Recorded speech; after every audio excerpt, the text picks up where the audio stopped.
여러분 안녕하세요. 시 그리는 창가 사르비아입니다. 오늘은 여러분과 함께 역사 앞에서라는 제목으로 이야기를 나눠보도록 하겠습니다. 우리는 시와 세라피 시리즈를 통해 우리 삶의 다양한 문제들을 어떻게 받아들이고 마주하며 성장할지에 관해 이야기를 나누고 있습니다. 그 중에서도 우리의 개인적 차원을 넘어서 이해하기도 어렵고 해결하기도 힘들고 그러면서도 우리에게 지속적으로 영향을 미치는 역사의 문제를 다뤄보려고 합니다. 지구상에는 항상 어느 곳에선가 분쟁과 갈등, 전쟁이 일어나고 있습니다. 그만큼 인간의 역사는 지속적인 투쟁의 역사라 해도 과언이 아닐 것입니다. 목숨을 건 싸움과 대규모 폭력, 돌이킬 수 없는 상처와 트라우마의 이야기가 역사라는 거창한 이름 뒤에 숨어 있는 것입니다. 로버트 프로스트는 모든 시는 거대한 곤경의 집약이다. Every poem is an epitome of the great predicament. 이렇게 말합니다. 그리고 이 거대한 곤경에는 역사가 우리에게 남긴 상흔들이 포함됩니다. 과연 시는 또 더 크게는 예술은 어떻게 이 거대한 곤경을 집약할까요? 그리고 또 궁극적으로 어떻게 이를 치유할까요? 오늘 우리는 20세기 초반 한 식민지 예술인이 그려낸 아픈 역사의 이야기를 들어볼까 합니다. 20세기 최고의 시인 중 하나인 예이츠가 자신의 조국 아일랜드 독립운동의 패배와 쓰라린 좌절을 경험하면서 그 충격과 아픔 속에 적어내려간 작품 1916년 부활절 Easter 1916이 바로 오늘의 시입니다. 이 시는 1916년 4월 부활절 주간에 아일랜드인들이 영국에 대항해 일으킨 독립운동인 부활절 봉기 Easter Rising을 다루고 있습니다. 부활절 봉기는 부활절 주간인 1916년 4월 24일부터 4월 30일까지 지속되었는데 영국군과의 6일간의 교전 끝에 봉기는 진압되었고 지도자 16인은 즉각적으로 체포되어 사형되었습니다. 3천여 명 이상의 사상자를 낳으며 마무리된 부활절 봉기는 참혹한 실패에도 불구하고 300년 이상 지속되어 온 영국의 아일랜드 지배의 폭력성을 가시화시켰고 그 이후 지속적으로 이어진 독립운동의 기폭제가 되었습니다. 예이츠는 부활절 봉기가 잔인하게 진압되고 자신이 잘 알고 있던 지도자들이 처형된 직후부터 이 시를 쓰기 시작했습니다. 이 시는 총 80행의 다소 긴 시이기 때문에 2, 3년은 생략하고 처음과 마지막 연만 읽어보도록 하겠습니다. 1916년 부활절 나는 해질 무렵 그들을 만났었다. 회색빛 18세기 집들의 계산대나 책상에서 생기 있는 얼굴로 나타나는 그들을 나는 고개를 끄덕이거나 예의상 의미 없는 말을 던지며 지나치거나 아니면 잠시 머뭇거리다가 예의상 의미 없는 말을 던지곤 했었다. 그러고는 단골 장소 난로가에 모인 동료를 즐겁게 하려고 미리 농담이나 웃음거리를 생각해 두곤 했었다. 그들이나 나나 살아봤자 광대 노릇밖에 더하겠나 확신하면서 모든 게 바뀌었다. 완전히 바뀌었다. 끔찍한 아름다움이 태어난 것이다. 너무 오랜 희생은 심장을 돌덩이로 만들어버린다. 아, 그 심장이 만족할 날 언제 올 것인가? 그것은 하늘의 일. 우리의 일은 신나게 뛰놀던 아이의 사지에 마침내 잠이 깃들기 시작할 때 어머니가 아이 이름을 불러주듯 그들 이름 하나하나를 나직이 읊조리는 것뿐. 그것은 밤이 깃드는 것에 불과하지 않았을까? 아니야. 밤이 아니라 죽음이었지. 결국은 쓸모없는 죽음이었을까? 말하고 행하는 모든 것에서 영국은 끝까지 자신의 입장을 고수할 테니까. 우리는 그들의 꿈을 알고 있다. 그들이 꿈을 꾸며 죽었다는 걸 아는 것으로 충분하다. 그들이 죽을 때까지 넘치는 사랑 때문에 혼란스러웠다 한들 어떠하리. 나는 이것을 시로 적어 놓는다. 맥도너와 맥브라이드 그리고 코널리와 피어스. 그들은 지금 그리고 앞으로도 초록색이 덮인 곳 어디에서든 바뀌었다. 완전히 바뀌었다. 끔찍한 아름다움이 태어난 것이다. 이 시는 시인이 처형당한 이들이 살아있던 때의 모습을 회상하는 것으로 시작합니다. 하루 일과가 끝나면 더블린의 회색 건물들의 계산대나 책상에서 벗어나 단골 장소에 모여 함께 저녁 시간을 보내던 이들의 생기 넘치던 얼굴을 떠올리는 것입니다. 예이츠는 처형당한 지도자들을 직간접적으로 다 알고 있었습니다. 당시 독립운동에 참가하고 있었던 예이츠에게는 이들이 친구이자 동지였습니다. 물론 예이츠는 예술운동에 주력하면서 무장투쟁이나 폭력에 대해서는 반대하는 입장이라서 이들과는 다소 다른 의견을 가지고 있었습니다.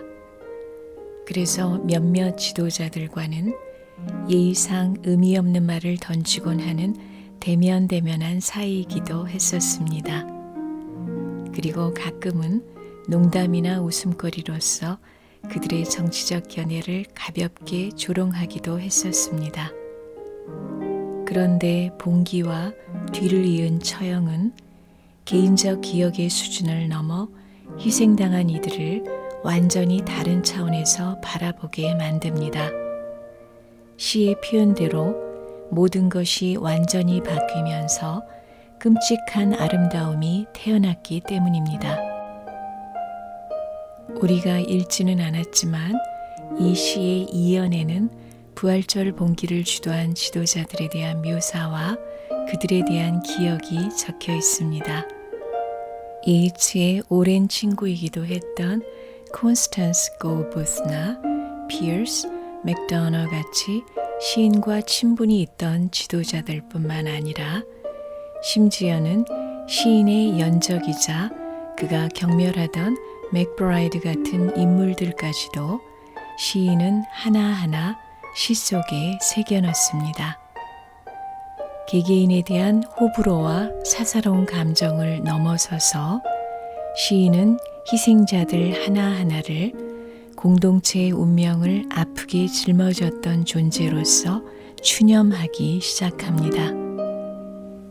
그러고서 3년에서 시인은 시시각각 변화하는 자연현상, 시냇물과 구름, 새들의 이미지를 제시합니다.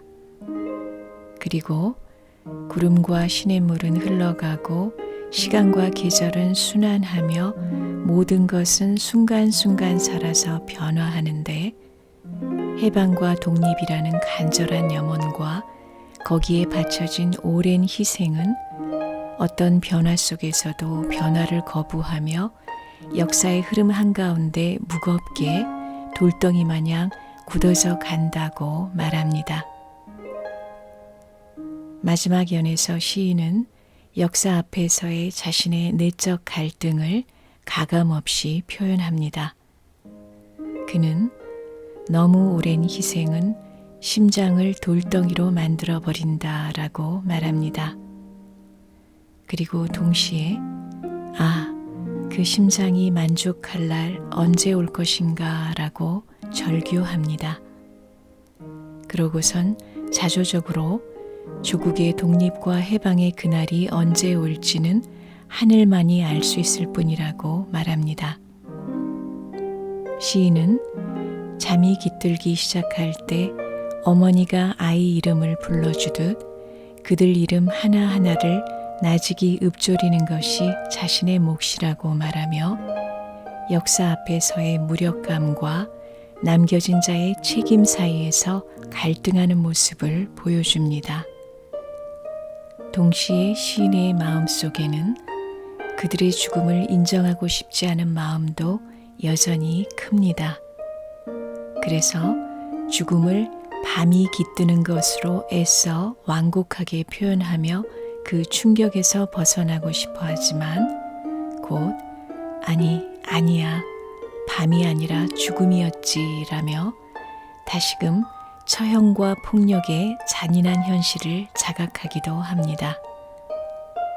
이렇듯 시를 쓰면서 시인의 마음속에는 아픔과 비탄, 절규와 의문들이 꼬리를 물고 일어납니다. 무고한 희생으로 과연 무엇을 얻었는가라는 회의도 사라지지 않습니다. 그래서 시인은 결국은 쓸모없는 죽음이었을까라는 질문도 던져봅니다.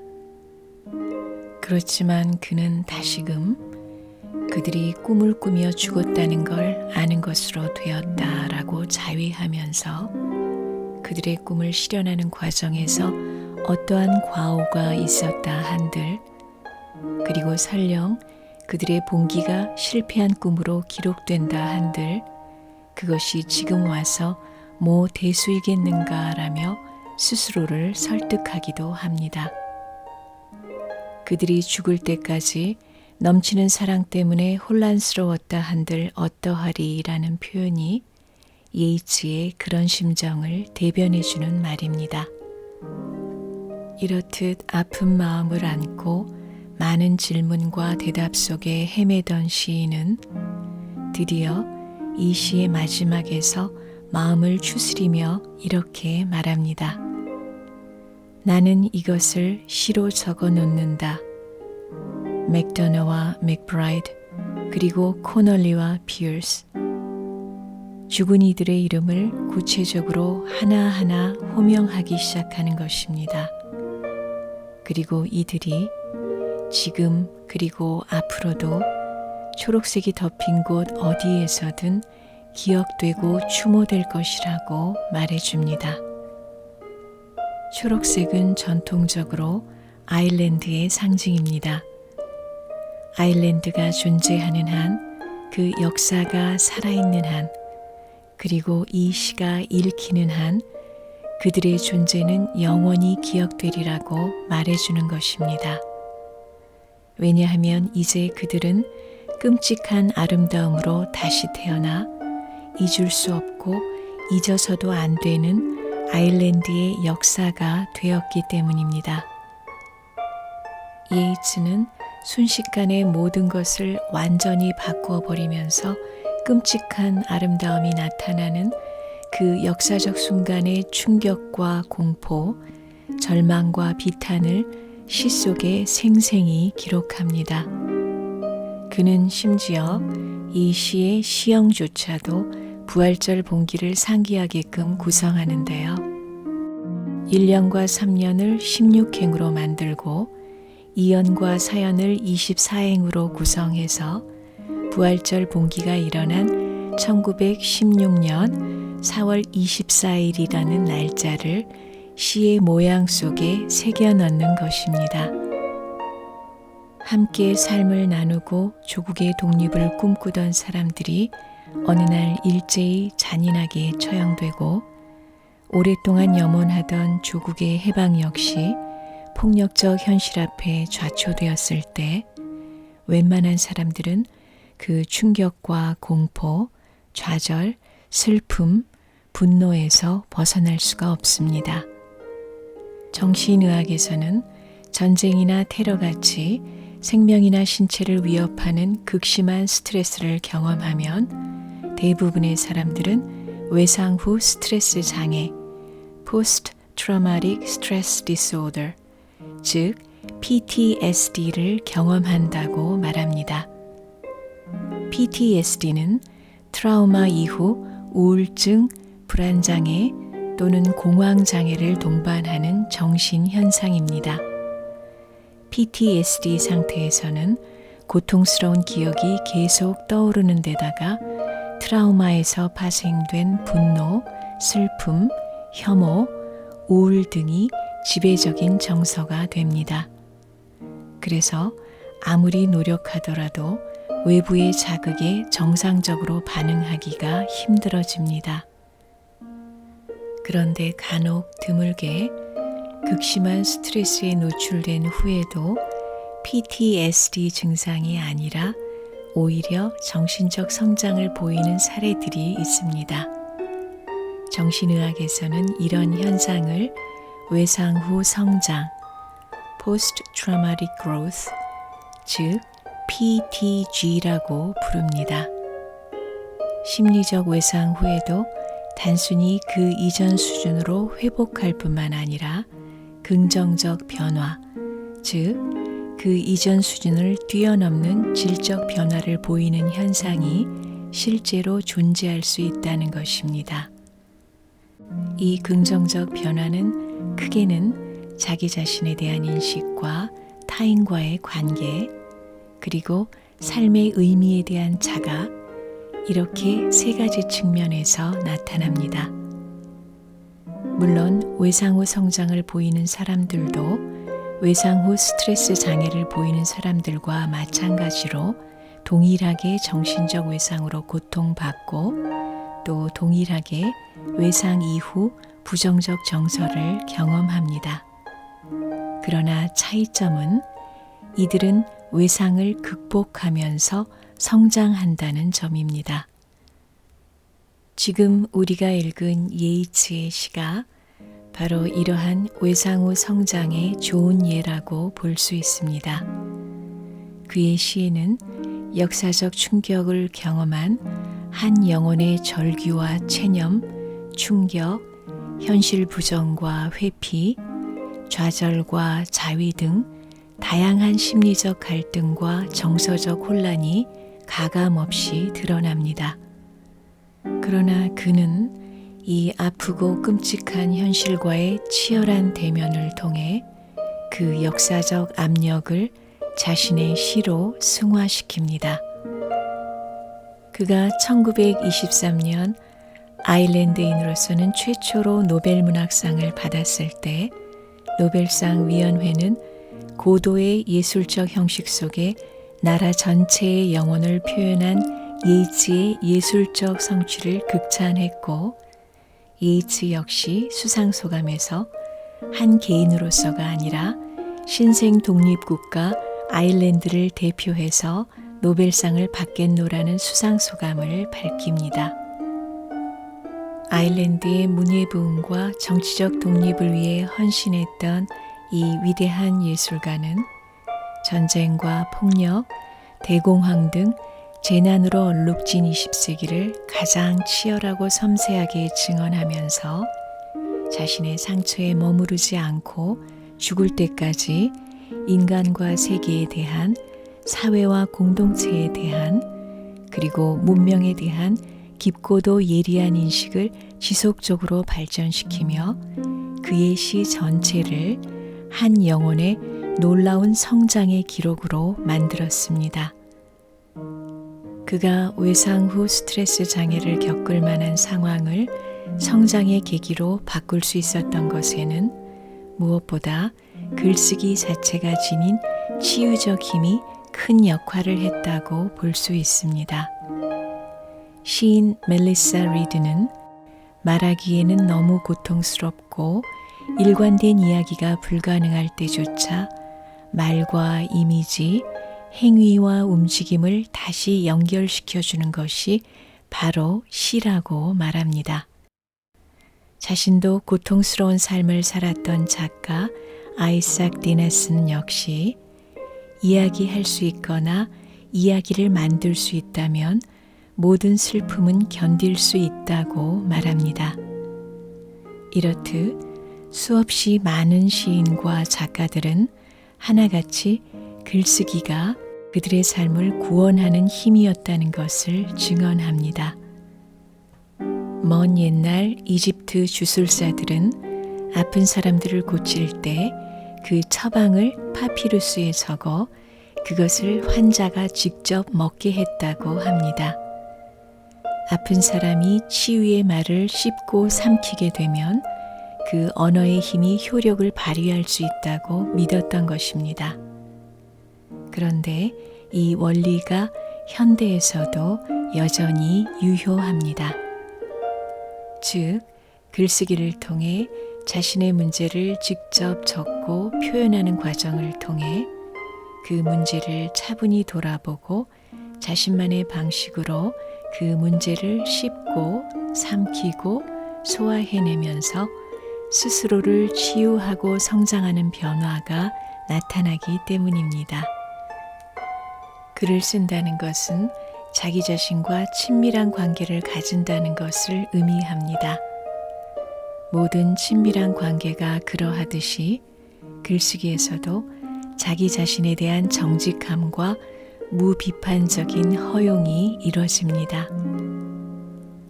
에네스 닌의 표현대로 글 속에서 나는 마음대로 화낼 수도 있고 우울하거나 절망하거나 낙담할 수도 있고 스스로 모순될 수도 있습니다. 어떠한 나의 모습도 허용되기에 글을 쓰면서 우리는 드러난 나의 모습뿐만 아니라 나 자신도 정확하게 모르는 그림자에 가려져 있던 나를 발견하게 됩니다. 그래서 솔직하게 쓴 자신의 글을 보게 되면 그 이전에는 알 수 없던 자신의 생각과 느낌을 뚜렷이 보게 되고 객관적으로 명료하게 자기 자신과 상황을 바라보면서 새로운 성찰과 시각이 가능해지는 것입니다. 더군다나 글쓰기는 충격으로 인해 파편화된 자아를 새롭게 통합하는 힘을 지닙니다. 월러스 베이컨은 글쓰기가 파편들을 전체로 통합시키는 행위라고 말합니다. 글을 쓸 때 우리의 의식 속에는 등대처럼 모든 것을 조망하는 지점이 나타납니다. 그래서 내 안에서 일어나는 질문과 대답, 관찰과 발견, 느낌과 생각들을 전체적으로 바라볼 수 있게 됩니다. 영어로 치유하다는 heal인데요. 그 어원은 전체를 이루다라는 뜻의 heal에서 유래합니다. 즉, 치유는 전체를 이뤄가는 과정인 것이고 글쓰기는 바로 이 자신의 파편화된 조각들을 전체적인 관점에서 다시 재구성하는 가장 오래되면서도 가장 효과적인 방법인 것입니다.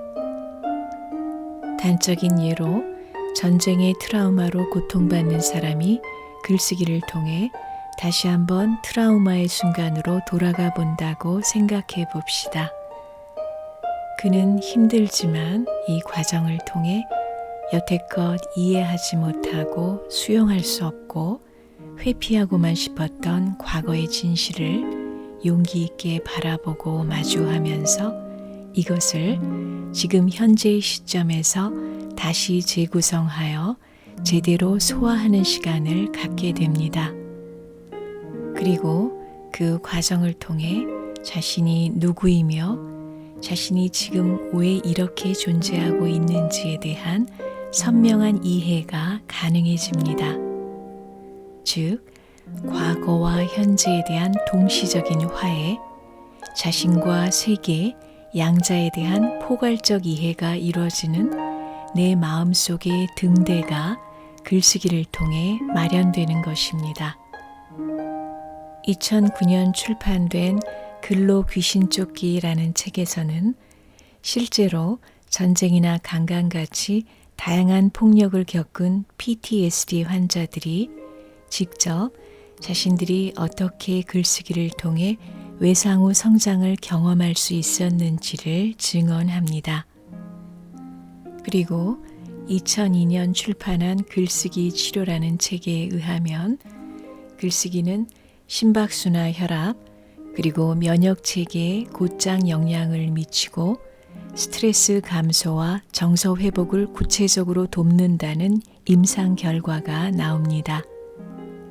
현대의 많은 세라피가 글쓰기 치료를 적극 이용하는 이유도 이렇듯 글쓰기가 지니고 있는 오래된 치유의 힘을 인정하기 때문입니다. 예이츠의 예에서도 볼 수 있듯이 글을 쓴다는 것은 한 개인이 저항하기에는 너무도 거대한 폭력과 역사적 중압 앞에서 파괴되고 좌절하며 무력해질 수밖에 없는 극단적 경우에조차 우리를 구원하고 되살리는 놀라운 치유의 힘을 가지고 있습니다. 그러기에 저는 오늘 여러분에게 어떠한 상황에서도 우리를 구원하고 치유시키는 이 글쓰기를 여러분 삶 속에서 가장 친한 친구로 만들어 보기를 제안합니다. 언제든지 필요하면 만날 수 있는 친구, 어떠한 상황에서도 안전하게 마음 놓고 나를 표현해도 되는 친구, 그리고 나 자신에 대한 가장 정직한 조언과 뼈아픈 진실을 알려주는 친구. 그래서 어떤 경우에라도 나를 치유하고 성장시키는 친구. 그 친구가 바로 여러분 자신을 위한 글쓰기이며 그 친구는 영원히 여러분 곁에서 여러분을 소생시키는 벗이 되어줄 것입니다. 여러분이 종이 위에서 펜과 함께 이 친구를 만나게 되기를 기대하면서 저는 또 다른 이야기로 다시 여러분을 뵙도록 하겠습니다. 안녕히 계세요.